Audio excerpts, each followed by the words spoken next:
ሰላም ጤና ይስጥልን ተመልካቾቻችን እንደምን ዋላችሁ እንደምን አመሻችሁ ከአንከር ሚዲያ ዝግጅት ክፍል ያክብሮት ሰላምታችንን እናቀርባለን። ባለፉት 2 እና 3 ቀናት በአማራ ክልል እየተካሄዱ ያሉ የህልውና ተጋድሎችን በተመለከተ ያሰባሰብናቸውን መረጃዎች የምናቀርብበትን ከፋኖ መንደር የተሰኘውን ዝግጅታችንን ነው ይዘን የቀረብነው። የፋኖ ኃይሎች በተለያዩ ቀጠናዎች የሚያደርጓቸው ተጋድሎች በአገዛዙ ሰራዊት ላይ መጠነ ሰፊ ጉዳት እያስከተሉ እንዳለም ከሚደርሱን መረጃዎች ለማወቅ ተችሏል። ዙ 23 በተለያዩ አካባቢዎች ወድመዋል። በመቶዎች የሚቆጠሩ የአገዛዙ ሰራዊት በአንድ ውጊያ ብቻ የሞቱባቸው አካባቢዎች እንዳሉ ነው የደረሰን መረጃ የሚያመለክተው። የዘውትር ተሳታፊያችን ያለፉትን 2 ቀናት ሰብስቦ እንዲህ አጠናክሯቸዋል። አብረነው እንቆያለን።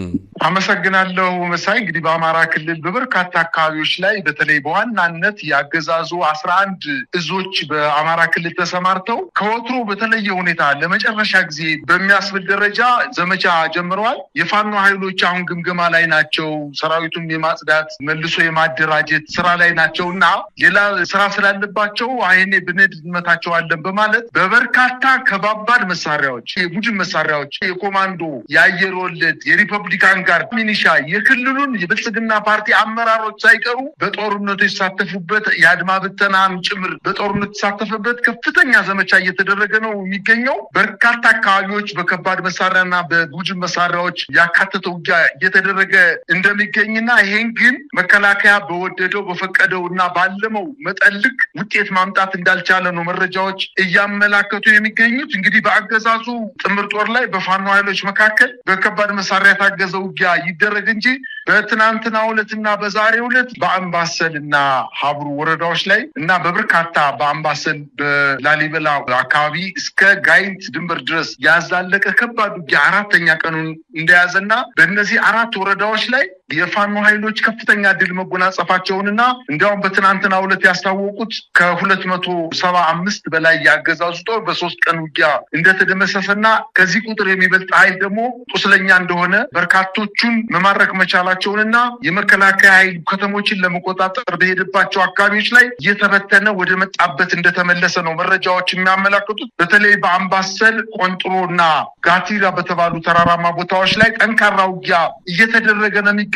በጦርነቱ ምክንያት ከውጫሌ መርሳ እንዲሁም ከውጫሌ ወደ ሌሎች አጎራባች ከተሞች ላይ የትራንስፖርት አገልግሎት ተቋርጦ መሰንበቱን ነው መረጃዎች እያመላከቱ የሚገኙት። በሀብሩ ወረዳ ውርጌሳና ማርያም ወንዝ አካባቢ እየተካሄደ ያለው ውጊያም በበርካታ ቦታዎች ላይ የፋኖ ኃይሎች ድል እንደቀናቸውና የቡድን መሳሪያዎችን ሳይቀር መማረክ መቻላቸውን ነው መረጃዎች የሚያመላክቱት። እንግዲህ ጭስ አባዲማ ላይ የፋኖ ኃይሎች ገብተው ከውጫሌ ከተማ በጣም በቅርብ ርቀት ላይ የምትገኝ ታሪካዊ ከተማ ናት። ይህችን ከተማ የፋኖ ኃይሎች ተቆጣጥረው በመያዝ ይህን ከተማ ለማስለቀቅ በርካታ የሪፐብሊካን ኃይል መጥቶ በከተማዋ ላይ ከፍተኛ ውጊያ ቢያደርግም ተመቶ እንደተመለሰ ነው መረጃዎች ያመላከቱ የሚገኙት መሳይ። በሌላ ዜና በዛሬው ዕለትና በትናንትናው ዕለት እንዲሁ በምዕራብ ጎጃም በሰከላ ወረዳ አጉት በተባለ አካባቢ ላይ የፋኖ ኃይሎች ጠንካራ ይዞታቸውን ለመንጠቅ የመጣውን በርካታ የአገዛዙን ጦር መክተው በኋላ ህብረተሰቡ ላይ ድሮን በመጣሉ ከፍተኛ የሆነ የከባድ መሳሪያ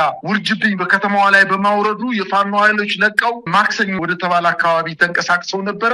የሸሹ ስለመሰላቸው በ4 አቅጣጫ ከቋሪት በጣሊያ ልጃንበራ በኩል አድርገው ወደ ማክሰኝን፣ ከጂጋ ከተማ ወደ ማክሰኝን እንዲሁም ከገነት አቦ ወደ ማክሰኝን፣ ሆዳንቺ ከተባለው አካባቢ ወደ ማክሰኝን በ4 አቅጣጫ ማክሰኝን የተባለችውን ከተማ ለመቆጣጠር የሄደው የአገዛዙ ጦር ከፍተኛ የሆነ ምት ደርሶበት ከ42 የሚበልጥ መከላከያ ሰራዊት ተመቶበት ተገሎ በርካቶቹ ተማርከው የቡድንና የነፍስ ወከፍ መሳሪያዎችን የፋኖ ኃይሎች በመቆጣጠራቸው ተመልሶ ወደ መጣበት ወደ አጉትና ወደ ፍኖተ ሰላም መፈርጠጡን ነው መረጃዎች እያመላከቱ የሚገኙት። በአጠቃላይ በቋሪት አካባቢ አሁን ከፍተኛ ውጊያ እየተደረገ ነው የሚገኘው። በምዕራብ ወሎ በገነቴ ከተማ አቅራቢያ አሁንም ውጊያዎች እየቀጠሉ በሰፊው መከላከያ ወደ ኋላ እያፈገፈገ እንደሚገኝና በርካታ እቅዶቹ እንደከሸፉ እንደተሳተፉበት መረጃዎች ያመላክቱ ይገኛሉ። መሳይ እንግዲህ ሌሎች አውደ ውጊያዎችም አሉ። በተለይም ደግሞ በአገዛዙ ለማጥቃት በሚመጣባቸው ቦታዎች በደፈጣ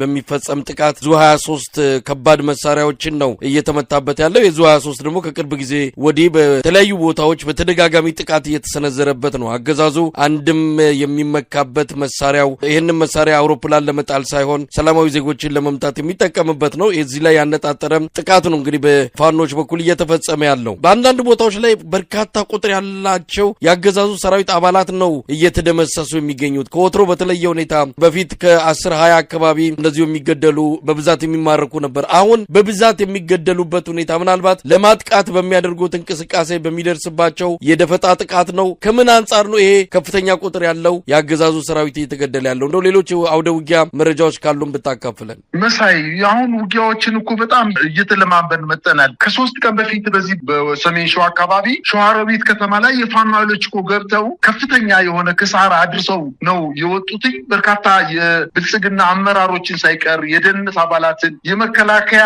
ወታደሮችን ሳይቀር ማርከው ከከተማ መውጣታቸውን መረጃዎች አመላክተዋል። በወሎ ተንታና እንጅባራ ላይ ከጠዋቱ 12 ሰዓት ላይ በከተሞች ላይ የፋኖ ኃይሎች ከበባ በመፈጸም ከባድ ድል ማግኘታቸውን እንዲሁም በመተሃራ አካባቢ እስከ ናዝሬት ድንበር አካባቢ በዚህ በሞጆ አካባቢ በአማራ ክልል የሚገኙ የሰሜን ሸዋ ወረዳዎች ላይ የፋኖ ኃይሎች ከፍተኛ ጥቃት ሰንዝረው በኦሮሚያ ክልል አድማ ብተና በሪፐብሊካን ጋርድ በአየር ወለድ ኮማንዶዎች ላይ ከፍተኛ ድል መጎናጸፋቸውንና ይሄንን ለመመከት የሄደው የመከላከያ ሰራዊት 1 ሰዓት ባልሞላ ጊዜ ውስጥ ተመቶ ወደ ናዝሬት መሸሽ መቻሉና የፋኖ ኃይሎች አሁን ወደ መተሃራ አካባቢ እየመጡ ከፍተኛ ጥቃት መሰንዘራቸውን ተከትሎ በመከላከያም ይሁን በኦሮሚያ ክልል ልዩ ኃይል የተደራጀው ኃይል ከፍተኛ ድንጋጤ ውስጥ መውደቁን ነው መረጃዎች እያመላከቱ ያሉት። በአጠቃላይ እነዚህ እየተፈጸሙ ያሉት ውጊያዎች የመከላከያ ሰራዊቱ ታስታውስ ከሆነ ከመስከረም 30 አካባቢ የመከላከያ ኢታማዦር ሹም በ4ቱም የዞኖች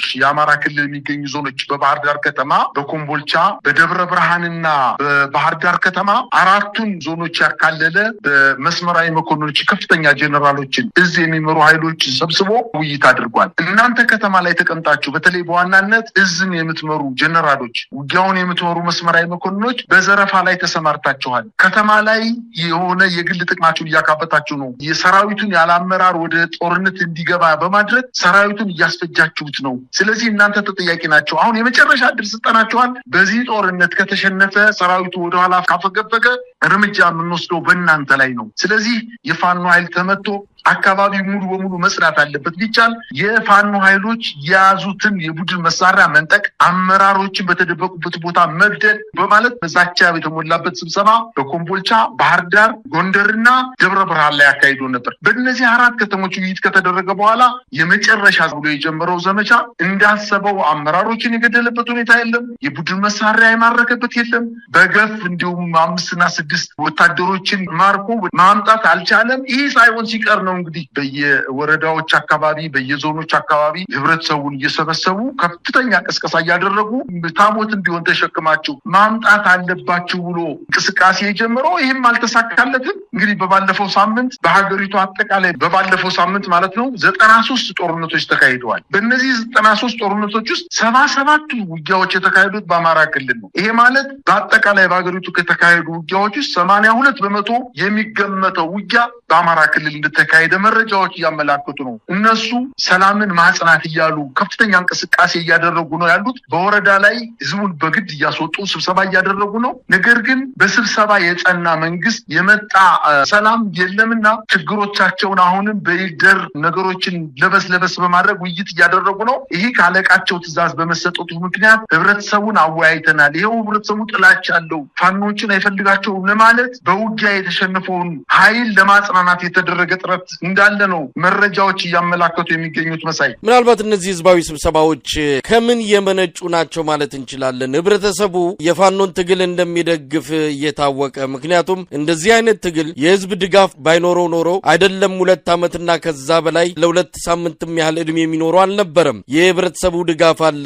የአማራ ህዝብ የፋኖን ትግል ወይ በአካል መሳሪያ አንግቦ ጫካ ገብቶ ይደግፋል፣ አሊያም ደግሞ ደጀን ሆኖ እየደገፈ እንዳለ ምንም ጥርጥር የለውም። ትግሉን የሚደግፍ የሉና ጥያቄ ካለበት ህዝብን እንደዚህ ሰብስቦ ያስፈራሩ ምን ውጤት ይገኛል በሚል ነው እንግዲህ ጓዙን ጠቅልሎ አማራ ክልል ገብቷል። ሰሞኑን ጋምቤላ ላይ የተፈጠረው ቀውስ አንዱም እዛ የሚገኘው መከላከያ ሰራዊት ተሰብስቦ አማራ ክልል በመግባቱ ነው። ሌላም አካባቢ ያለው በሙሉ ወደ አማራ ክልል ጓዙን አድርጓል። የሀገሪቱ መከላከያ ሰራዊት አቅሙን በሙሉ አማራ ክልል ውስጥ በማድረግ ነው እንግዲህ ውጊያውን እያካሄደ ያለው። ይህን ሁሉ አድርጎ ፋኖን ማጥፋት አይደለም፣ ምናልባትም እንደሚባለው ከሆነ ይዞታቸውን እያስፋፉ እንዲመጡ የከለከላቸው ኃይል የለም። ፋኖዎችን ህዝቡን መሰብሰቡ ምን ፋይዳ አለው? ህዝቡን ሰብስበው መፍትሄ አምጣ አይደለም እኮ ያሉት። ህዝቡን ሰብስበው ምንድነው ሲሉት የነበረው ፋኖ ማታስገቡ ከሆነ የነበረው ልማት በሙሉ ይፈርሳል፣ እርምጃ በእናንተ ላይ እንወስዳለን፣ እናንተ ደንቆሮች ናችሁ፣ ህዝብን እንደ ህዝብ የመራይ ህዝብ ሃይማኖት የለሽ ነው በማለት አጠቃላይ የሜጫ ወረዳን ህዝብ እኮ አንድ የብልጽግና ስራ አስፈጻሚ መድረክ ላይ ወጥቶ የአንድን ወረዳ ህዝብ በሙሉ መሀይምና ሃይማኖት የለሽ እምነት የለሽ ብሎ የተሳደበበት ሁኔታ ነው። እነሱን ሳይደግፍ ሲቀር ሃይማኖትና እምነት የሌለው መንግስታዊ ስርዓትን የማያውቅ ጋጠወጥ ህዝብ እንደሆነ አድርገው ነው እየሰደቡት ያሉት። ይሄ ሁሉ የመጣው ከደረሰባቸው ሽንፈት ነው። አጠቃላይ ፍርሃት የወለደው ድርጊት ነው እየፈጸሙ የሚገኙት። በበርካታ ወረዳዎች ላይ ዞን ከተሞች ላይ ህዝቡን አስገድደው በጀነራል መድፍ ታጅበው በሄሊኮፕተር ታጅበው ፒቲአር ታንክ አዳራሾችን ከቦ በርቀት ሻለቃና ሻምበሎችን ክፍለ ጦሮችን አሰልፎ 1 ሰዓትና 2 ሰዓት ላልሞላ ለሚዲያ ቀረጻ ሊሆን የሚችል ውይይት አድርገዋል። ነው። ነገር ግን መፍትሄ ለማምጣት ሳይሆን ይሄው ይንሰርተናል፣ ፋኖች የሉም፣ ህዝብ ይጠላቸዋል ለማለት በመካከል የነሱን ደጋፊዎች በአዳራሾች ውስጥ አስገብተው ነው ቅስቀሳ ሲያደርጉ የነበሩት። በአጠቃላይ ይሄ የመሸነፋቸው ምልክት ነው። ሱሪውን አስፈትተነዋል፣ ቀበቶውን አስፈትተነዋል፣ ተበትኗል፣ በየገዳሙ ነው ያለው። ከእንግዲህ በኋላ የሚቀረን መሪዎችን በተደበቁበት ገዳም ውስጥ ፈልገን መምታት ነው ሲሉ የነበሩ ወታደራዊ ጀነራሎች እባካችሁን ለምኑልንና ወደ ሰላም እንምጣ፣ መሳሪያቸውን አውርደው ወደ ከተማ መጣው እጅ እንዲሰጡ ለምኑልን ብለው ልክ የሰፈር ጥል ተጣልተው ወይንም የአንድ ሰው ነፍስ ገሎ ጫካ እንደገባ አይነት የግለሰብ አጀንዳ ይዘው እንደወጡ አድርገው ነው ስብሰባውን ሲመሩት የነበረው። ይሄ የክሽፈታቸው አንዱ መገለጫ ነው ማለት ይቻላል። በአጠቃላይ እኮ በአማራ ክልል አሁን ማስረሻ ሰጠ ተፈራረመ፣ ከእንግዲህ በኋላ ሞት የለም፣ የታሰቡ ሰዎች ይፈታሉ፣ ውጊያም ይቆማል ተብሎ ነበር አይደለም። ይሄ እኮ ከሳምንት በላይ ያልሄደም ይሄ አጀንዳ ሳምንት ላይ ሆይ የተባለ ምንም መፍትሄ አላመጣ ሲል ወደ ህዝባዊ ውይይት ሄዱ። ህዝባዊ ውይይትን መፍትሄ አላመጣ ሲል አሁን ከፍተኛ የሆነ ድሮን በክልሉ ውስጥ አስገብቶ አጥፍቶ ጠፊ ድሮኖችን ሳይቀር ወደ ባህር ዳር ከተማ አስገብቶ የአማራን ህዝብ አጠቃላይ ለመፍጀት ስብሰባ ላይ እናንተ ስለምትደግፉት ነው ከእንግዲህ በኋላ በምንወስደው እርምጃ አንጸጸትም፣ በህብረተሰቡ ላይ በሰላማዊ ነዋሪው ህዝብ ላይ ከፍተኛ እርምጃ እንወስዳለን በማለት ህብረተሰቡ ሲያስፈራሩበት የነበረው አጠቃላይ መድረክ ውጤት የማያመጣ መሆኑና የአማራ ህዝብ የብልጽግናን ይሁን የጀነራሎችን ዲስኩር የሚሰማበት ደረጃ ላይ አይደለም። ብሶቱ ገንፍሎ ወጧልኝ። የአባት አርበኞች የነበራቸውን የቃታ ብረት አንስተው ከፋኖ ኃይሎች ጋር ተቀላቅለዋል። የፋኖ ኃይሎች ትናንትና ከነበራቸው በላይ ጉልበት ጨምረዋል፣ አስተውሎት ጨምረዋል። አጠቃላይ ቀጠናዊ ትስስር ለመፍጠር ከፍተኛ እንቅስቃሴ እያደረጉ ነው የሚገኙት። ስለዚህ ብልጽግና ከፍተኛ ድንጋጤ ውስጥ በመግባቱ የፈጠራቸው የውሸት መድረኮች እንደሆኑ ነው አብዛኛው ማህበረሰብ እየተረዳ ያለው። መሳይ